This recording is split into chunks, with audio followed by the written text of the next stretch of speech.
श्वेतर उपनिषद के चतुर्थ अध्याय, फोर्थ चैप्टर का आज करेंगे 13 मंत्र। यो देवानामधिपो यस्मिन् लोका अधिश्रिताः य ईशे अस्य द्विपदश्चतुष्पदः कस्मै देवाय हविषा विधेम।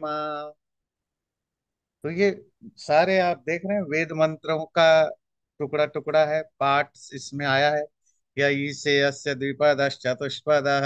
तो ये सब वेद मंत्र हैं, कुछ अलग से जोड़ा है तो मिला मिला जुला के बना है।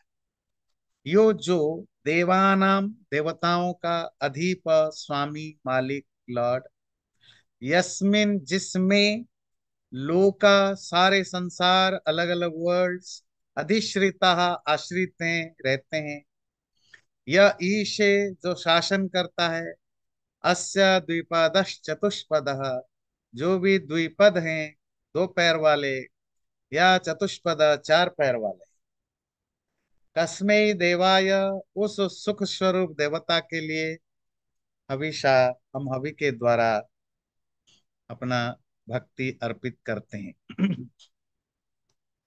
तो यो देवानाम अधिपः जो देवताओं का देवता अर्थात इस प्रकृति के, इस कौष्म ब्रह्मांड के जो भी चीजें हैं सब देवता हैं, उन सब का जो अधिप, उनका सुपरिटेंडेंट लॉर्ड है।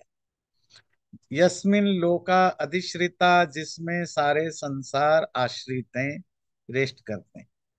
संसार को लोक कहते हैं। लोक का जैसे दुनिया है ना, इसको संसार, जगत, विश्व, ब्रह्मांड बहुत सारे शब्द कहते हैं और हर एक का अलग अलग मीनिंग है। हाँ, जैसे लोक भी कहते, तो लोक का अर्थ होता है एक्चुअली वो अंग्रेजी वाला लुक, लुक्यते। वो संस्कृत में भी लुक धातु है, टू सी ना, देखना। जो देखा जाता है अर्थात जो जाना जाता है, जिसको जाना जा सकता है, तो उसको लोक कहते हैं। और दुनिया में ये लोक का बहुवचन प्लूरल क्यों है? क्योंकि देखा जा सकता है, लिटरेरी मीनिंग है, पर एक्चुअली वो यूज होता है हैबिटेट की सेंस। तो दुनिया में बहुत सारे प्लैनेट्स हो सकते हैं, बहुत सारे गैलेक्सीज हो सकते हैं, बहुत सारे कॉन्टिनेंट्स होते हैं, वो सब लोक में काउंट होते हैं। तो सारे संसार में जो भी हैबिटेट है, रहने चीजें सब उसी में आश्रित है।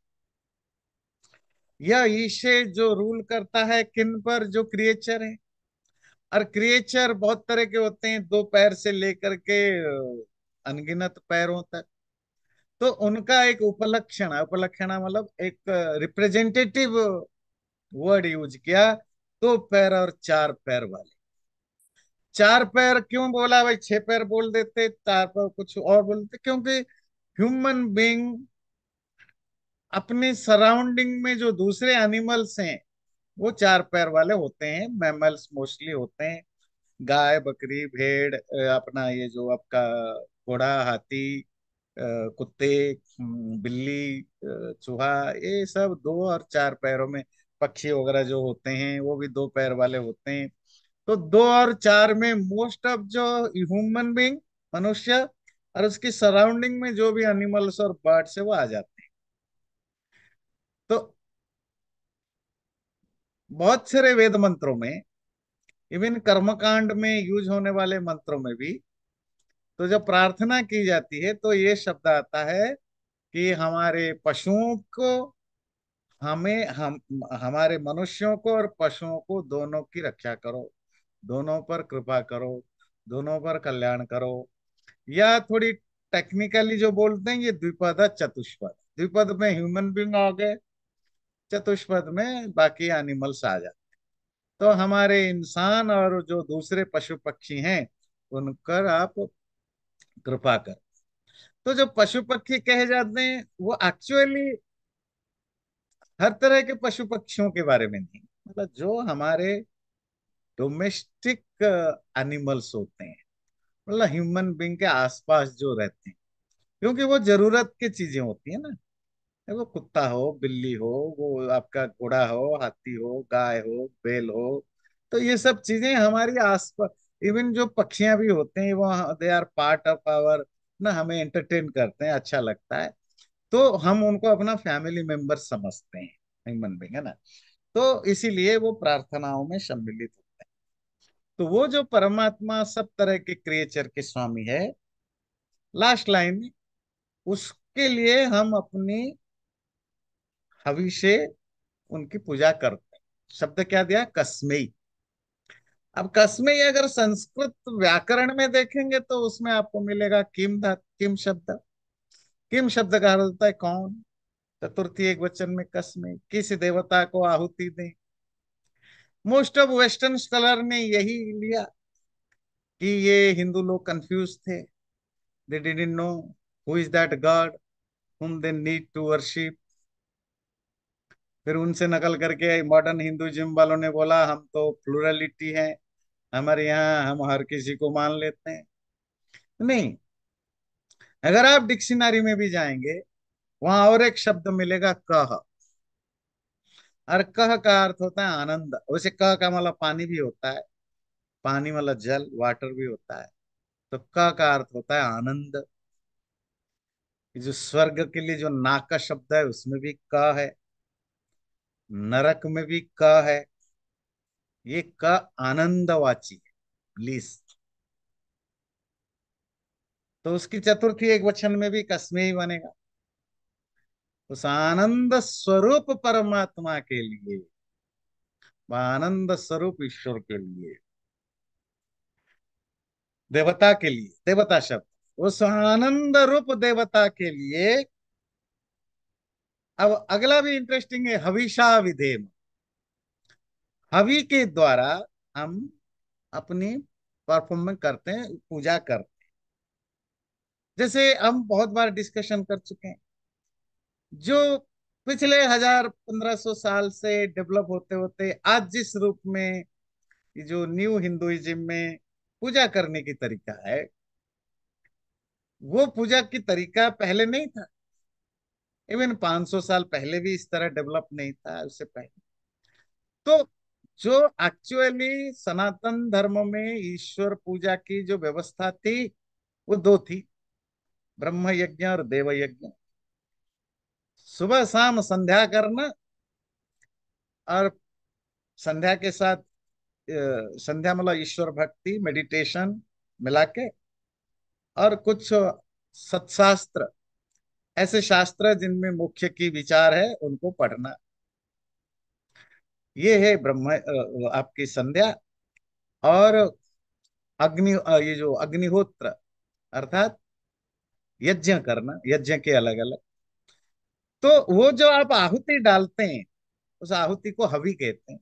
घी सामग्री जो आप घर में पका करके आहुति देते हैं, चरु, ये सब हवि में आते हैं। हवि मतलब जो आहुति में आप ऑफर करते हैं। तो उन हवियों के द्वारा हम आपकी पूजा करते हैं, बुल आह्वान करते हैं, पूजा करते हैं। ये हवि के द्वारा पूजा करना वो यज्ञ का पाठ, अग्निहोत्र का पाठ। क्योंकि यही एक्चुअली हिंदू धर्म का पूजा की तरीका थी, जो धीरे धीरे लुप्त हो गई। लुप्त तो नहीं हुआ, अभी है, अभी है। यज्ञ की जो रोल था वो कम हो गया है। घरों में अब यज्ञ नहीं होते हैं। कोई विशेष ओकेजन होता है, तो जैसे शादियां है, कुछ और चीजें हैं, तो वो उसके पार्ट ऑफ दैट थोड़ा होम या हवन होता है। मंदिरों में भी ओकेजन के हिसाब से होता है। तो यज्ञ है, पर एक एक डिफरेंट वे में, छोटा रूप में है। पर पहले यज्ञ के इतने वेराइटीज होते थे, हर तरह के, हमारे मतलब डेली से लेकर के ओकेजनल से लेकर बड़े बड़े तक होते थे। इसीलिए जब भी ईश्वर के प्रति भक्ति या पूजा करने की बात है, वो यज्ञ से रिलेटेड शब्द होगा। तो हम उस आनंद स्वरूप देवता को, जिसके लिए का शब्द यूज हुआ, हम अपनी हवि से भक्ति अर्पित करते हैं। पर आज की भाषा में कहें, हम अपनी भक्ति अर्पित करते हैं। और उस समय की था कि हम हवि अर्पित करके, अर्पित मतलब ऑफर करके, हवि मतलब जो भी यज्ञ में आप घी सामग्री आदि, खाली घी सामग्री नहीं, ग्रेन्स भी डाले जाते हैं, अलग अलग धान गेहूं ज्वार वगैरह, उनके बनाए हुए जो अलग अलग पकवान होते हैं। पकवान ऐसा नहीं कि सिर्फ हलवा या खीर या खिचड़ी, मतलब 50 तरह के जो जो यज्ञ शास्त्र है उसमें बहुत तरह के पकवानों की है, जिसको बना के आपको आहुति देनी होती थी, या उसके एक विधि विधान रूल्स है, वो सब हवि में आते हैं। उन हवि के द्वारा उस ईश्वर की हम भक्ति करते हैं व उपासना करते हैं। तो ध्यान रखिए, कस्मै शब्द है ना, तो का शब्द आनंद स्वरूप परमात्मा के लिए। सूक्ष्माति सूक्ष्मं कलिलस्य मध्ये विश्वस्य स्रष्टारमनेक रूपम् विश्वस्यैकं परिवेष्टितारं ज्ञात्वा शिवं शांतिमत्यंतमेति।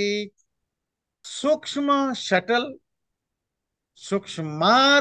अति सूक्ष्म, शटलर देन द शटलेस्ट, जो शटल है उससे भी शटल, और जो सटलेस्ट है अति सूक्ष्म, जो सबसे सूक्ष्म है, और वो जो परमात्मा, जो कि कलिलस्य मध्य, कलिल ये जो केओस है, जो इम्पेनेट्रेबल, जिसके अंदर घुसना मुश्किल है, इतनी ज्यादा केओटिक वर्ल्ड है ना, इस केओटिक वर्ल्ड के बीच में वो रहता है। विश्वस्य स्रष्टारम, वो विश्व के संसार का सृष्टा है, क्रिएटर है। अनेक रूपम, बहुत सारे रूप वाला है। विश्वस्य एकम परिवेष्टितारम, विश्व का अकेला वो है, अगेन एक, वो अकेला है जो परिवेष्टित, जो सारे संसार को घेर रखा है, इनकम्पश कर रखा है। ज्ञात्वा शिवम, उस शिव को जानकर, शांतिम अत्यंतम एति, अत्यंतम एब्सोल्यूट इन्फिनिट शांति को, पीस को प्राप्त करता है ना। जो भी सूक्ष्म चीजें हैं उनसे भी वो सूक्ष्म है। ये जो यूनिवर्स है उसको कलील कहा। कलील का मतलब होता है जिसको भेद पाना, जिसको अंदर घुस पाना बड़ा मुश्किल है, जो बहुत कॉम्प्लिकेटेड है। हमारे जो कर्म संस्कार है वो भी, उसको भी कलील कहा जाता है। Too much complicated to understand, है ना, टू डेंट इट। तो ये जो संसार जो कि बड़ा मुश्किल है जिसको समझ पाना, अंदर जा पाना, ऐसे संसार के बीच में रहने वाला वो परमा, बीच में मतलब सबके अंदर रहता है। विश्वस्य स्रष्टारम, सारे संसार को बनाने वाला। अनेक रूपम, अनेक रूप वाला, वो आपने पढ़ा है, हजारों आंख वाले, हजारों नाक वाले, आदि आदि। विश्वस्य एकम परिवेष्टितारम, सारे संसार का अकेला, अकेला अंडरलाइन, घेर के रखने वाला, है ना। जैसे पानी, जो मछलियां हैं, जो मगरमच्छ हैं, जो पानी के अंदर रहने वाले क्रिएचर हैं, वो पानी उनको सब घेर रखा है, या पानी के, इसी तरह सारे संसार को उस पानी की तरह घेर रखने वाले वो शिव को, यहाँ श्वेताश्वतर उपनिषद में परमात्मा के लिए बहुत सारे शब्द आते हैं, जो आजकल के शैव लोग यूज करते हैं। शिव, रुद्र, इस तरह के। शिव मतलब मंगलमय, बेने बेनेवोलेंट, और रुद्र मतलब स्केरी, डराने वाला, दोनों। तो उस शिव को, मंगलमय परमात्मा को जब जान जाते हैं, अत्यंतम शांति मापनोति एति, अत्यंतम एब्सोल्यूट शांति को प्राप्त करता है। स एव काले भुवनस्य गोप्ता विश्वाधिपः सर्वभूतेषु गूढ़ः यस्मिन् युक्ता ब्रह्मर्षयो देवताश्च तमेव ज्ञात्वा मृत्युपाशं छिनत्ति। स एव काले भुवन, वो ही अकेला, वो जो परमात्मा काले, टाइम पर, जब भी उसका टाइम होता है, भुवनस्य गोप्ता, पूरे संसार का गोप्ता, गोप्ता मतलब रक्षा करने वाला, रक्षक, प्रोटेक्टर। विश्वाधिप, संसार का अधिप है, मालिक है। सर्वभूतेषु गूढ़, सभी प्राणियों के अंदर छुपा हुआ है। यस्मिन युक्ता, जिसके साथ जुड़ करके, ब्रह्मर्षय, वो ऋषि जिन्होंने ब्रह्म को जान लिया, या देवता, तमेव ज्ञात्वा, उसी को जानकर, मृत्यु पाशाम छिन्नति, मृत्यु पाश को, मृत्यु का जो डोर है, मौत की जो ट्रैप है, उसको तोड़ देते हैं। सएव काले भुवनस्य गुप्ता, ठीक है, गुप्ता। वैसे तो देखिए संस्कृत में जो गुप धातु है उसका अर्थ होता है रक्षा कर, प्रोटेक्ट करना, डिफेंड करना। पर जो वैश्यों के जो सरनाम होता है वो गुप्त है, पर गुप्त का अर्थ है प्रोटेक्टर। मतलब ऐसा नहीं कि वैश्यों का आजकल का नाम गुप्ता है, आजकल तो बहुत सारे सरनेम होते हैं, गुप्ता, अग्रवाल वगैरह वगैरह बहुत होते हैं। पर धर्मशास्त्र में जो चार वर्ण है, तो चार वर्णों के लिए चार ही सरनाम दिया था, शर्मा, वर्मा, गुप्ता एंड दास। तो शर्म वो प्रोफेशन से जुड़ा हुआ, शर्म कहते हैं सुख आनंद, जो सुख से रिलेटेड जो प्रोफेशन है वो शर्मा ब्राह्मण। वर्म, वर्म कहते हैं आपका आर्मोर, है ना, जो जो कवच पहनते हैं, because they are the defender of the society, country, warrior, ruler. That's how क्षत्रिय का सरनेम वर्मा होता है। और गुप्त भी रक्षा करना है, पर ये रक्षा में भी भूख प्यास पैसा, प्रॉस्पेरिटी, समृद्धि, उससे रिलेटेड है। They are the protector of our treasury, our money, wealth, because वो कमाते हैं ना।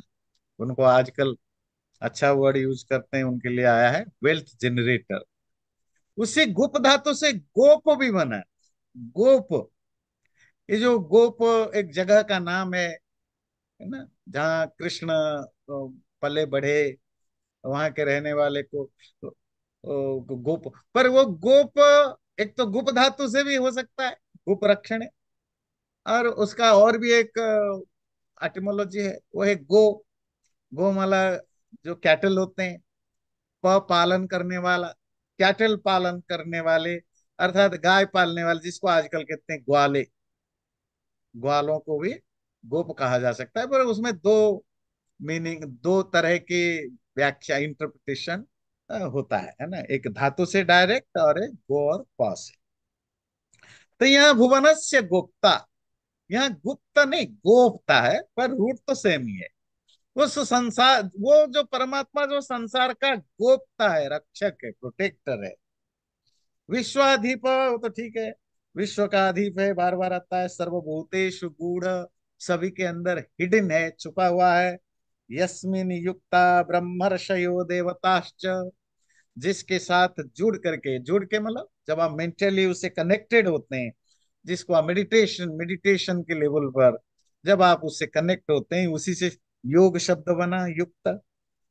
जो ब्रह्मर्षि, वो ऋषि जो ब्रह्म को जान चुके हैं, और देवता, ध्यान रखिए, देवता का तो मैं बहुत बार आपको व्याख्या कर चुका हूं, देवता का क्या जनरल मीनिंग है।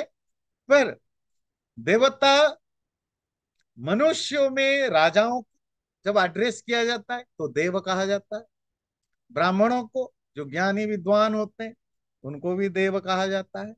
तो विशेष करके जो जो हमारे बहुत ज्यादा रेस्पेक्टेबल होते हैं सोशियली, उनको देवता कहा जाता है।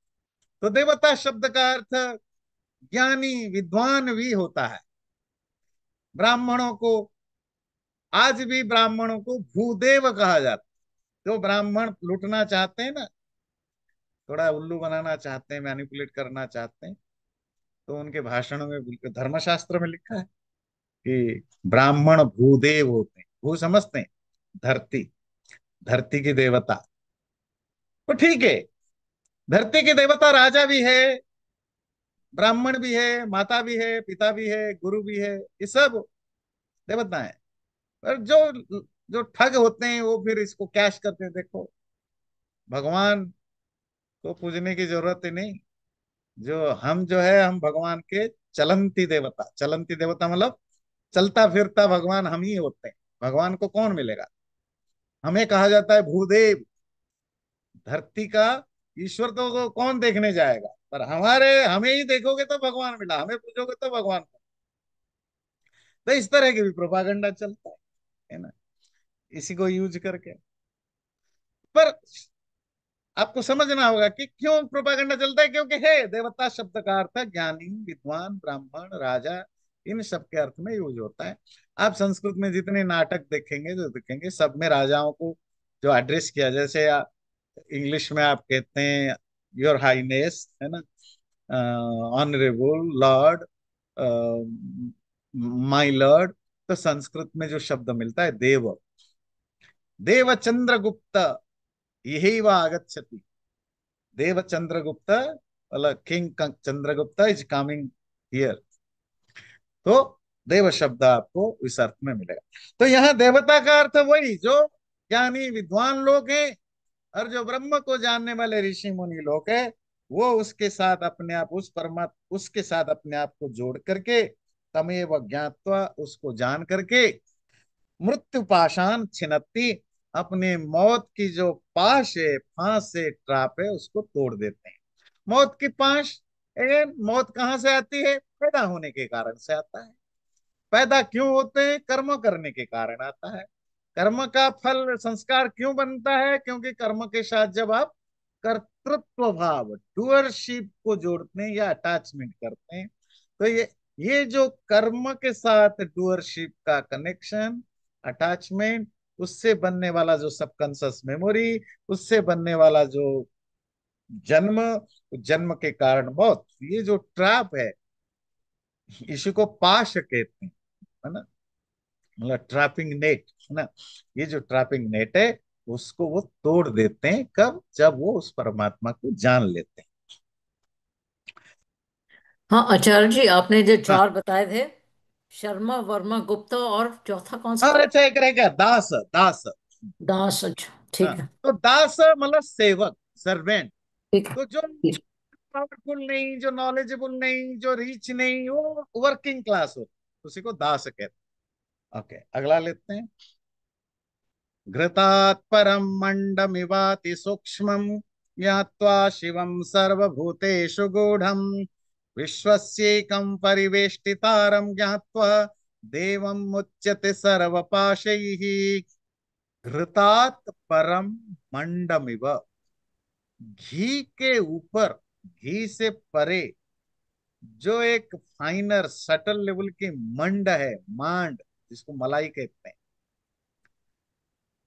उसी के तरह ही उस अति सूक्ष्म, उस सटलेस्ट शिव को, परमात्मा को, मंगलमय परमात्मा को, जो कि सर्वभूतेषु गूढ़म, सभी प्राणियों के अंदर गूढ़ छुपा हुआ है, ज्ञात्वा जानकर, विश्वस्य एकम परिवेष्टितारम, संसार के अकेले इनकम्पासर ढक के रखने वाले को ज्ञात्वा, जान करके उस देव को, मुच्यते सर्वपाशई, सब तरह के बंधन से छूट जाता है।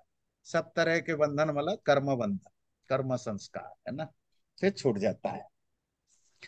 ये जो जो दूध के ऊपर जो गर्म करने पर एक एक कवर बन जाता है, मलाई।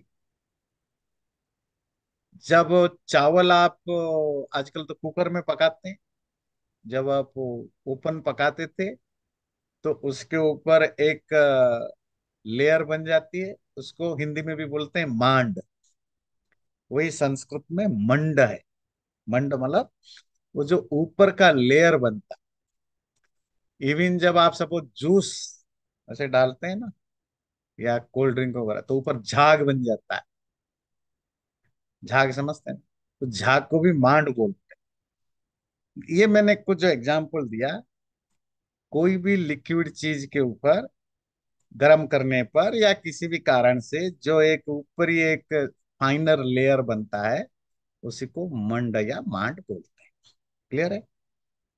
पर यहाँ घृतस्य पिंड मंडम कहा, घी के ऊपरी लेयर, या घी का मतलब है कि जो दूध के ऊपर का लेयर, जो मलाई है, जो आगे घी बनता है, उसी की बात कर रहे हैं। जैसे घी की जो क्रीम, जो मलाई है, उसको देख करके दूध का मालिक या घर गृहस्थी खुश हो जाता है, दूध, क्योंकि उसी से वो घी बनाएगा, उसी की वो रिजल्ट है, दूध से घी बनाने का। उसी तरह लोग जब उस अति सूक्ष्म, बहुत ही सूक्ष्म, जैसे वो जो मलाई एक्चुअली दूध में हर कण में था, हर पार्टिकल्स में था, गर्म करने के बाद वो ऊपर आ जाता है, मलाई बन के दिखाई देने लगता है। इसी तरह वो जो बहुत ही सूक्ष्म है, सभी के अंदर छुपा हुआ था, दूध के अंदर घी के तरह, सारे विश्व का जो परिवेष्टिता है, सब एनवलपर है, उस शिव को, परमात्मा को जब वो कोई व्यक्ति जान लेता है, तो वो वैसे ही खुश होता है, प्रसन्न होता है, और सब पाशों से छूट जाता है। वो तो रिपीटेडली आता जा रहा है ना, मृत्यु पाश से छूट जाना, सब पाश से छूट, पाश मतलब जो फेटर्स होते हैं, रस्सी होती है, वो तो रेगुलरली आते जाते। तो दोनों के मेटाफोरिकली बताया, जैसे उसको देख करके दूध वाला खुश होता है, इसी तरह ब्रह्म ज्ञानी उस सब के अंदर रहने वाले परमात्मा को जब सरफेस लेवल पर आ जाता है, अर्थात जब वो अपने बुद्धि के द्वारा उसको जान लेता है, तो वो खुश होता है, प्रसन्न होता है। एष देवो विश्वकर्मा महात्मा, सदा जनानां हृदये सन्निविष्टः, हृदा मनीषा मनसा विक्लृप्तो, य एतद्विदुरमृतास्ते भवन्ति। एष देवो, ये जो देव परमात्मा, वो विश्वकर्मा है। Vishwakarma, the creator of the universe, maker of the universe, Vishwakarma. Mahatma, the greatest soul, supreme soul, सदा जनानाम, जन कहते हैं, जन हम आम भाषा में तो जन मतलब मेल होता है, मैन, पर जन का मतलब होता है क्रिएटेड, जो कोई भी पैदा हुआ है, क्रिएचर, सबके हृदय में सन्निविष्ट रहने वाला, हृदय मनीषा मनसा विकृप्तो, हृदय से, अर्थात शास्त्रों के इंस्ट्रक्शन से, मैं अभी एक्सप्लेन करूंगा। मनीषा, अपनी डिस्क्रिमिनेटिव इंटेलिजेंस, विवेक शक्ति से, और मनसा, अपने ज्ञान से, अविक्लुप्त, तो उसको जान करके, पा करके, उसको रिवील्ड, उसको रिवील करके, जान करके, या एतद विदु, जो इस तरह जान लेता है, अमृतास्ते भवंती, वो अमृत इमोर्टल बन जाते हैं। विश्वकर्मा, देखिए आगे जाकर माइथोलॉजी में, पुराणों में, विश्वकर्मा एक पर्टिकुलर देवता बना, और उसको कहा जाता है, वो देवताओं का, वो है, इंजीनियर कहिए ना, आर्किटेक्ट कहिए, आर्किटेक्ट तो मय है, मय जानते हैं ना, जो देवताओं का मयत आर्किटेक्ट का मय है, मयत। और उनकी जो इंजीनियर बिल्डर है वो विश्वकर्मा है ना। पर वेदों में, उपनिषदों में, ये विश्वकर्मा किसके लिए? परमात्मा के लिए। विश्व को बनाने वाला विश्वकर्ता, विश्वकर्मा, वो परमात्मा। महात्मा, महान आत्मा, जो परमात्मा वही महात्मा, सभी लोगों के हृदय में, सभी लोगों के हृदय में रहने वाला, हृदय मनीषा मनसा अभिक्लुप्तो। अभिक्लुप्त मीन्स रिवील्ड, प्रकट हुआ। कहाँ, कैसे? हृदय, ये जो हृत शब्द है, अच्छा, ये तो पहले हृदय सन्निविष्ट कहाँ रहता है परमात्मा? वो तो आपको बार बार बताया, मनुष्य क्रिएचर के हृदय में, हृदय, हार्ट, वो हार्ट जो यहाँ ब्रेन में है, वो पाया कैसे जाता है? अगला शब्द दिया, हृत से, मनीषा से, और मन से। तो जो बड़े बड़े आचार्य इसकी व्याख्या करते हैं, ये जो हृत शब्द है, हृत, इसकी रूट वर्ड है ring, ring, to cut, to destroy, तो डिस्ट्रॉयर को हृद कहते हैं। ये उपनिषदों, ये शास्त्रों को हृत कहा गया, या शास्त्र ज्ञान। क्यों? जैसे जैसे आप पढ़ेंगे, आपकी जो अभी तक जो धारणा थी, परसेप्शन सी, वो कटता जाएगा। तो इसके लिए थ्योरी क्या दिया उपनिषद की? थ्योरी, नेति थ्योरी। नेति सिद्धांत जानते हैं ना?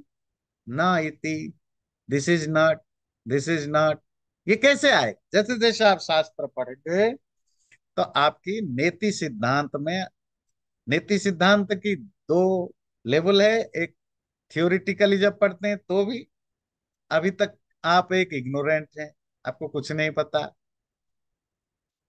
आप अभी तक आप जिस सोसाइटी में पले बड़े हैं, आपको लगता है अच्छा ये पेड़ है, ये इंसान है, वो है, यही भगवान है। जैसे जैसे आप शास्त्र पढ़ते गए, नीति हुआ ये नहीं, ये नहीं, ये नहीं, ये नहीं, ये नहीं। तो ये जो बुद्धि, शास्त्र बुद्धि, बुद्धि का अलग अलग लेवल है। पढ़ने लिखने से जो बुद्धि या विजडम डेवलप होता है उसको कहा हृत, क्योंकि वो आपकी संशय को, डाउट्स को, मिसपरसेप्शन को काटता जाता है। एक विवेक होता है, एक बुद्धि होती है मनीषा, जो एनलाइटनिंग विजडम है, जो आपकी रियलाइजेशन की प्रोसेस में जो बुद्धि डेवलप हुआ, वो मनीषा कहलाता है। ये रियलाइजेशन के प्रोसेस में भी नेति हुआ। अब आपने जो पढ़ा, अब अंदर आपने उसको रियलाइज किया, अच्छा ये बॉडी माइंड नहीं, इंद्रियां नहीं, मन नहीं। अब आप प्रैक्टिकली ना ना ना ना ना ना, इसको कहते हैं नेति थी, करते गए मनीषा। फिर ये दोनों तरह की जो विजडम आपने डेवलप किया, शास्त्र बुद्धि और जो अंदर की जो जो जो ज्ञान बुद्धि, रियलाइजेशन के बेस पर जो विजडम हुआ। फिर तीसरी होती है मना। मना शब्द यहाँ अगेन माइंड के लिए नहीं, जो ज्ञान है, जो आपकी रियलाइजेशन, मनन वाला मनन ज्ञान है ना, जो ज्ञान उस नॉलेज के बेस पर, जहां वो ज्ञान जो आपकी मेडिटेशन के लेवल पर होती है, उसी के द्वारा। तो हृत शास्त्र बुद्धि के द्वारा, विजडम डेवलप्ड बाय शास्त्र, मनीषा विचार बुद्धि के द्वारा, wisdom developed by your thought process internally, and Mansa the knowledge you achieve through meditation. ये जो तीन लेवल के द्वारा अभिक्लृप्त, तो वो रिवील्ड होता है तुम्हारे सामने, वो प्रकट होता है। वो जो प्रकाश हुआ हुआ जो ब्रह्म, जो उसको जान लेता है, वो अमृत होता है, वो इमोर्टल होता है।